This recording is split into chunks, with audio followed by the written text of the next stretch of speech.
ధ్రువుడు మధువనం చేరి దగ్గరకు వెళ్ళి యమునలో స్నానం చేసి నియమంతో చిత్తమును ధ్యానంలో నిలిపి సర్వేశ్వరుని ధ్యానిస్తున్నాడు. ఉచ్ఛ్వాస లేకుండా ఒకే పాదం మీద నిలిచి పరమాత్మను ధ్యానిస్తూ కదలని రాయివలే 5వ నెల కూడా గడిపాడు. ఆ బాలుని బొటనవ్రేలితో పీడింపబడి సగం భూమి వంగిపోతోంది. మదపుటేనుగు కుడి ఎడమలకు వంగుతున్నప్పుడు అటూ ఇటూ ఊగుతున్న పడవలాగా సగం భూమి వంగిపోయింది.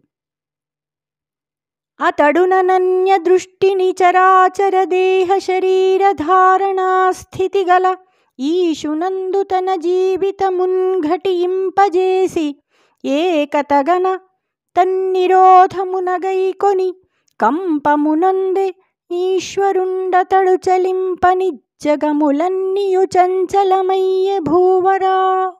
రాజా ధ్రువుడు ఏకాగ్ర దృష్టితో చరాచర దేహాలను ధరింపగల ఈశ్వరుని యందు తన జీవితాన్నే అనుసంధానం చేశాడు. దానితో ఏకత్వం పొందాడు. ఆ నిరోధంతో ఈశ్వరుడే చలించిపోయాడు.